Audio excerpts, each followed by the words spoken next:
Good morning mga ka-Broadcast TV. Ngayong araw at sa mga susunod na mga araw ay isi-share natin minsan pa ang mga magagandang travel na maaaring napanood nyo na o hindi pa. Kaya travel tayo at balikan natin ang ilan sa magagandang napuntahan natin. Ito na nga po ang Switzerland. Lumapag po ako last July of 2022 sa pinakapangarap na lugar ng lahat sa atin dahil may kaibigan ako na mga naroroon.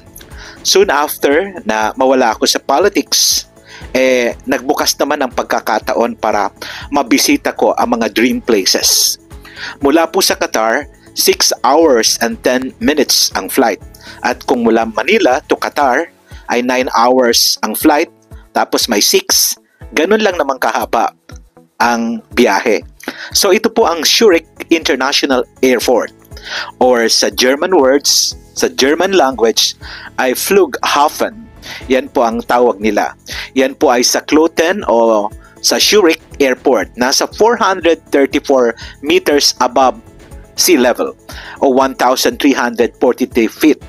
Napakaganda po ng airport na ito at ito ang sa pinakabising airport sa Switzerland. Alam niyo po ba na may 198 destination or 58 airlines na bumabiyahe dito. May 3 runways, ang 1634 na may 12,100 feet ang runway, 1432 na 3,300 meters, at 1028 na meron pong 8,200 feet. Shout out uli sa aking mga kaibigan, syempre kay Coach Michael Aporif Club at sa iyong pamilya. Ito na nga po ang airport. Sinalubong ako ng father ni Michael na si Hans, o mas tinatawag kong Prince Hans.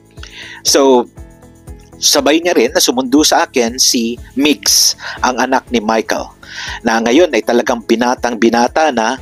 2 years pa lang ang nakakalipas, Migs. Talagang grown up man na si Mix. Ang bilis po ng panahon. Totoo, amazed na amazed ako sa ganda ng kalsada na meron po ang Switzerland. Ito po ay nasa Kloten, mga ilang kilometro lang naman talaga mula sa Zurich. Clear ang sky kasi pag July and August, summer sa kanila. Actually, napakaganda po ng panahon nang pumunta ako. Hindi kinakailangang mag-jacket dahil cool na cool po ang temperature. So, minsan may ulan ang July, minsan wala, pero napakaganda po ng weather. Amazed na amazed ako at ang bango-bango ng hangin. Kaya sabi ko, wow! So talagang napakaganda. Ito pala yung Glatt Valley na 10 kilometers po mula po sa Kloten. So, syempre, pave lahat. Yung airport po kasi ng Switzerland, 1921 pa yan. Meron na po silang eroplano. Medyo nawala nung World War, pero bumalik at isa po sa pinaka-modern na airport. At hindi ka maliligaw at madaling sa uluhin. Salamat again, Your Highness. Yan ang biroan namin na talagang malakas pa rin po ang pangangatawan ng father ni Michael na si Ginoong Hans. At syempre, ang tinatawag po nating mami, ang mother ni Michael, ay naghihintay na at alam nilang parating ako.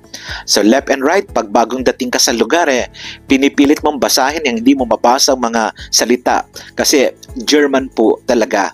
May tunnel na iba-ibang mga sasakyan ang nakikita mo, ang lights.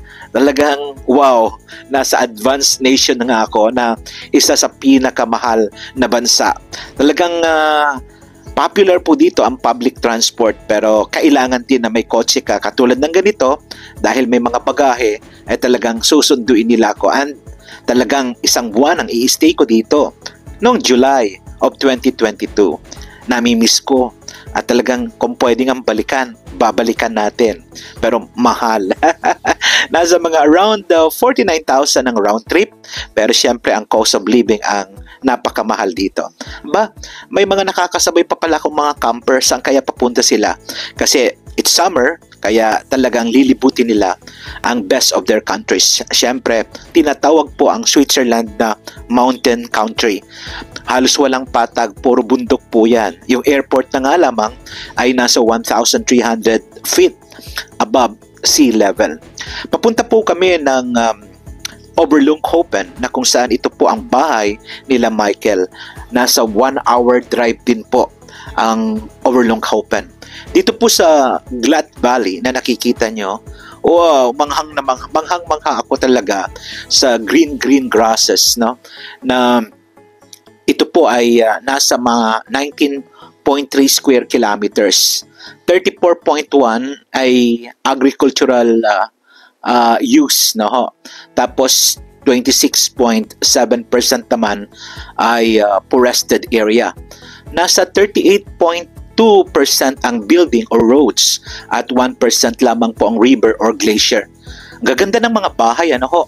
Ang mga bahay po dalan ay talagang Roman, Gothic, Renaissance, Baroque, Modern, Postmodern, at mahal po ang mga bahay diyan. Ang construction ng bahay sa Switzerland per square meter ay nasa 2,500 to 4,000 francs, and that's per square meter.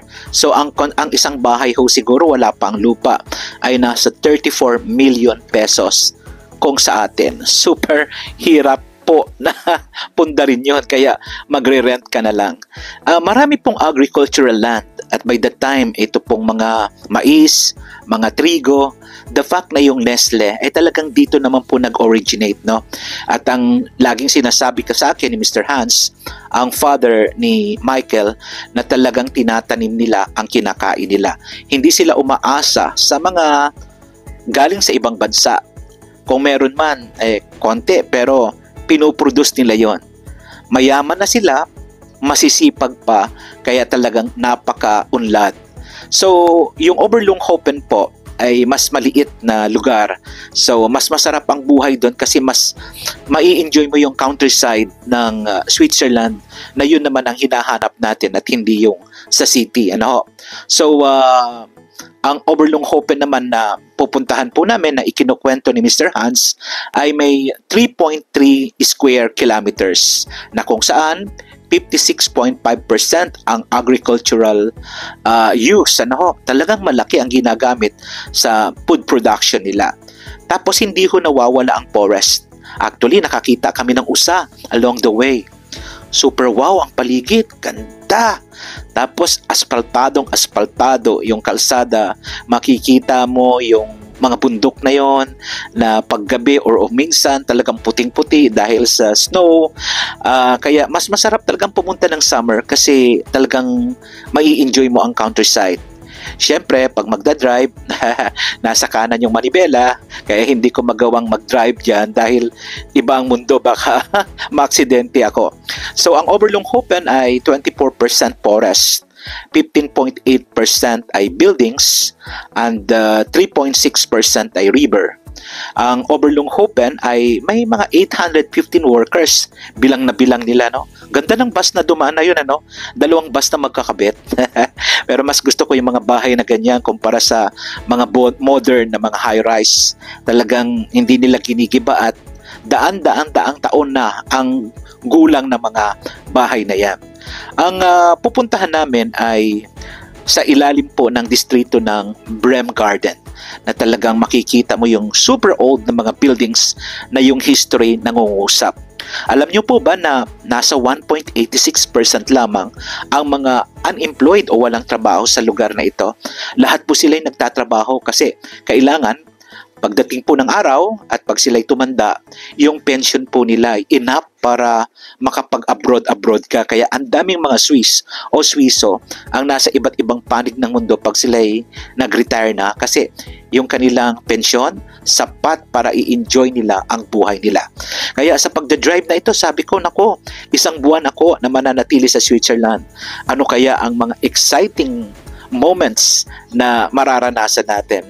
Of course, isi-share natin yan sa pagbabalik tanaw sa mga pinagdaanan natin doon na talagang nakarelax sa akin.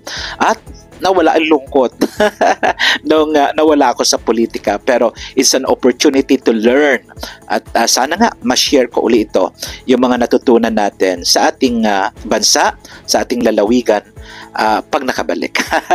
So yan, amanghang-mangha ako sa mga public transport, ano, kaya talagang upward ang sumakay sa bus. Pwede ang ticket mo ay pang 1 linggo, pang 1 buwan, ride all you can. Diyan, nandito na kami sa bahay ng mga Ross. Ito yung kanilang ancestral home, pero modern. So, matagal din kasi sina Michael, sina Migs na tumira sa Occidental Mindoro, 15 years. Pati si Bea, ayan ay may mga trabaho na yung mga yan. Malalaki na sila ngayon. Nakita niya ang camera at dadating si Michael dahil galing sa trabaho, talagang mula sa pagiging boss, siya ngayon ay under the transport company. Yan. Busy si Michael at ang ganda ng uniforme niya. Ang suot ko naman ay harabas at talagang I'm lucky talaga na magkaroon ng best friend na katulad ni Michael. Nang dito sila sa Mindoro, lagi ako sa Apo Reef Club and kasama natin siya sa tourism promotion. So thank you so much for welcoming me. This is just the beginning ng throwback natin sa ating Switzerland trip dito po sa Ka Broadcast TV at sa Rod Agas Vlog. Thank you!